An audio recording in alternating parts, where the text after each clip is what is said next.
So happy that you're coming on, and um, and if you're a thriver um, or you want to be a thriver, this is where you need to be.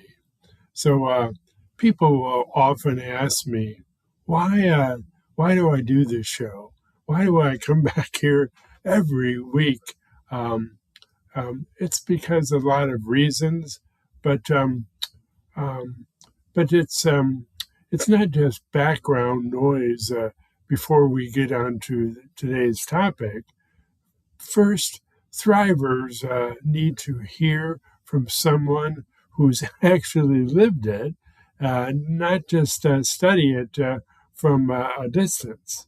And second, every episode I record, I'm still working through my recovery.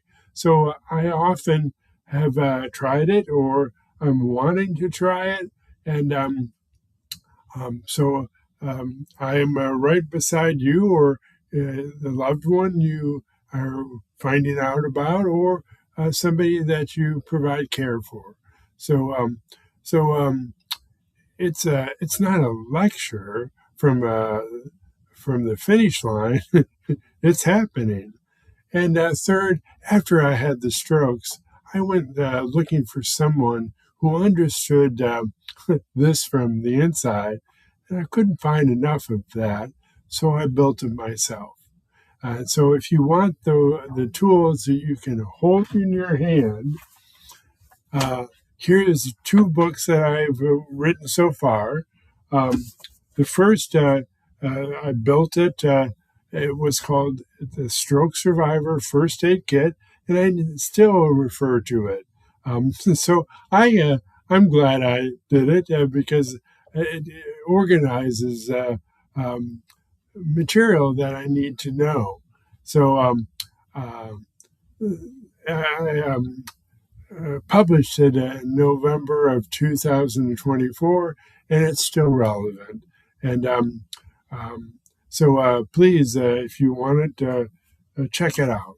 And then about 6 or 8 months ago, I published the Word Search for Stroke Recovery book, Volume 1. It's the easiest. And soon after I had the strokes and I was in recovery, I had speech therapists recommended that I use that because I could begin to reconnect with jumbled letters and words. And it, the easiest for the average person, but it wasn't easy for me. And then I will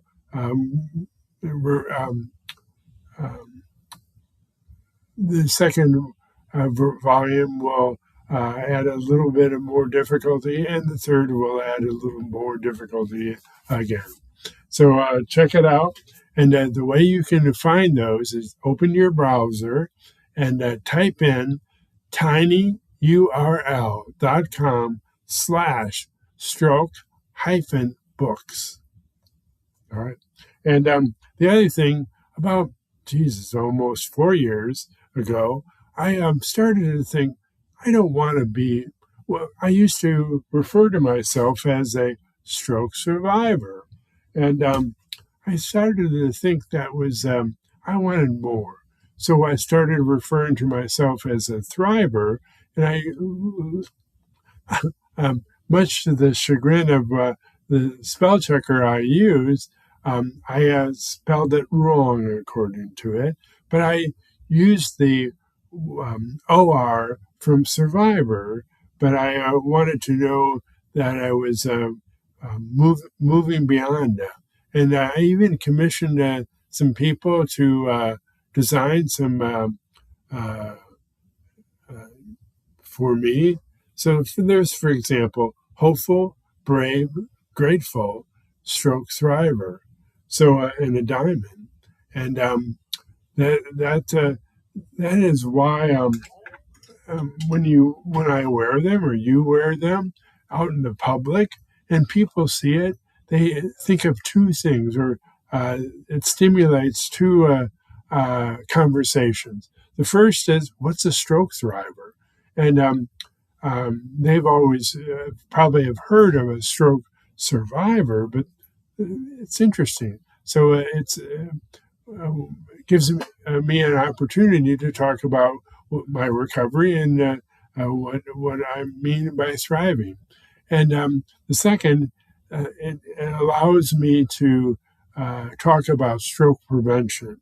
And way back when, about probably like a year and a half or 2 years ago, I was being interviewed by my one of my pastors about my stroke, about the strokes, and my recovery, and one of the men who was in the group heard it and started to change his lifestyle. And when he was over on the west side of the state, he started to have a stroke, and he realized what was going on. So he was in a restaurant, and he got help, called 911, and there was a doctor there who began to help him. And then I got to the hospital, and they were able, because he was having a stroke by a clot, able to get an injection, and like over the next 1 to 2 hours, his signs dissipated or went away. So he was very grateful for me, but that's an example of how awareness is so important. All right. So to find those, you can open your browser and you can type in tinyurl.com/stroke-designs and check them out. I think I have 12 or 13 now, and more to come. So if this is your first time with us, you can go over to my YouTube channel. It's at Stroke Thrivors, and that's V as in victory, O-R. It's plural. But anyways, if you go there, especially if you subscribe to it, then you get all the latest and the greatest. But that's worth checking out. And basically, when these podcasts go to at least two places, they go to my YouTube channel simultaneously and my Facebook. They'll go to Facebook Live because I have a presence there. So, but my last is, here's something worth holding on. Real change, the kind that lasts, happens when your words, your body and brain, and your actions all are in alignment. And not once, not twice, over and over and over. And that's exactly what we're talking about today, because healing isn't just about a mindset shift. It's your words, your body and brain, and your actions move in the same direction. So let's jump into this topic. Nobody hands you a pamphlet on this one. You get discharge instructions from tell about your blood pressure, about your medication, maybe a referral to therapy, but nobody sits down and says, by the way, just what you have been through was traumatic, and your body is going to carry it until you can heal. Nobody ever did that to me, and I never realized what changes were so gigantic. And so I didn't. So I thought once the symptoms of my physical symptoms or signs started improving, I was supposed to feel better. So I felt jumpy, on the edge, like my nervous system was still waiting for the other shoe to drop. I'd hear a sudden noise, and my whole body would flinch harder than it used to. And I lay awake at night, replaying the moments. Everything changed. Even though logically I knew I was safe in my own bed, but I want to tell you that's not weakness. That's not in your head. That's biology. So I'm starting. Lots of other people have read. It's been out in I think 2014. It's called, in the book, The Body Keeps the Score. Bezel van der Kolk makes a point, he's a doctor, makes a point that changed how I think about recovery. Trauma isn't just a memory you carry around in your mind. It's a physical event that reshapes your brain, your nervous system, your entire body. So that's why talk therapy alone, just working through it cognitively, it isn't enough. So the trauma isn't only stored in your thoughts, it's stored in your tissues, your breath, your startle response.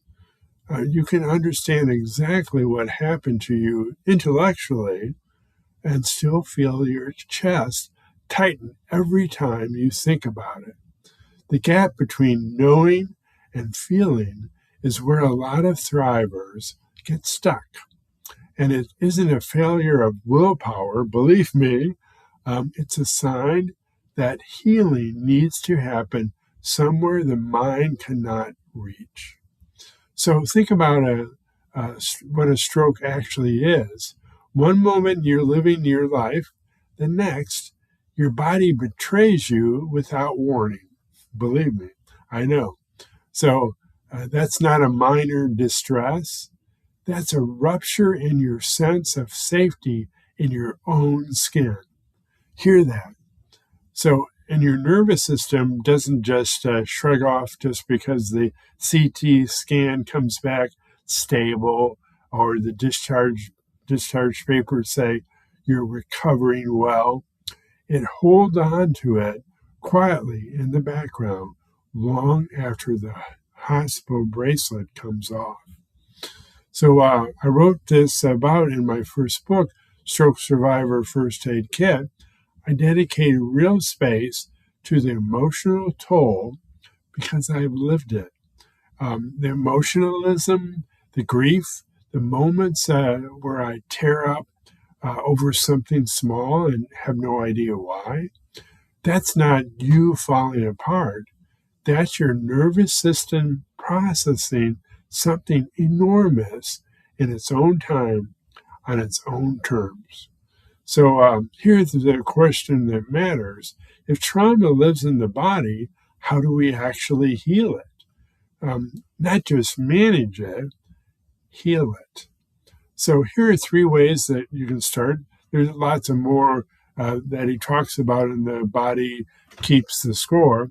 But there's 3 things I will talk about. 1, establish safety first. That sounds simple, but it's the foundation everything else is built on. Before your nervous system can process what happened, it needs to believe, really believe, that you're safe right now, in this moment, not just in theory, but in your body. So that might mean a consistent daily routine your nervous system can predict and rely on. So that might mean a quiet corner in your room that feels calm and yours. It may be simple as slow, deliberate breathing, like the box breathing I've talked about before on this podcast and in the book, because your breath is one of the fastest ways to tell your nervous system we're okay. So you need 5 minutes and a willingness to practice it daily. So do that for 3 weeks and notice what changes. All right, number 2, move your body gently and with awareness. So yoga gets recommended so often in trauma recovery because it rebuilds something called interoception. So that's your ability to notice and tolerate what's happening inside your own body. So after a stroke, a lot of thrivers feel disconnected from their bodies, sometimes even a little afraid of them, unsure whether they can trust their body is telling them anymore. So gentle, seated, or chair-adapted yoga, and there are free routines all over the YouTube, built specifically for limited mobility, that helps you slowly befriend your body again, because instead of bracing against it. So you're not trying to master a pose. You can do that, but it's not that. You're just trying to remember that your body is still yours and what's happening. And number 3, lean into your Thrive family. So this one might be the most powerful, and it's completely free. It can be. Safe, supportive relationships are medicine for the nervous system that's been through trauma. So that's why community matters so much in recovery. A support group, a care partner who really listens to you without trying to fix you. Even this podcast community showing up week after week. So isolation feeds trauma, connection shares it. Connection starves it. So here's what I want you to walk away with today. Healing after a stroke was never going to just be just physical. Your body remembers what happened, and it deserves care for that. Not just your motor function, your speech. They're important, but they know that. But the part of you that got scared and isn't fully let go yet, you're not broken for still carrying this. You're human. And healing is absolutely possible. One safe breath, one gentle stretch, one honest conversation at a time. So none of what we've covered today requires a subscription, referral, or a wait list. Safety, breath, movement, and connection are always available to you. But if you want a companion for harder days, walking through this alongside you page by page, that's exactly why I built Stroke Thrivors First Aid Kit to be. So you find it at tinyurl.com/stroke-books. Check it out. Thank you for spending these minutes with me today. This community, this Thrive family, is proof that none of us are meant to carry this alone. So join the Thrive Nation. In gratitude and grit, remember, you're a thriver. That's V as in Victor, O-R.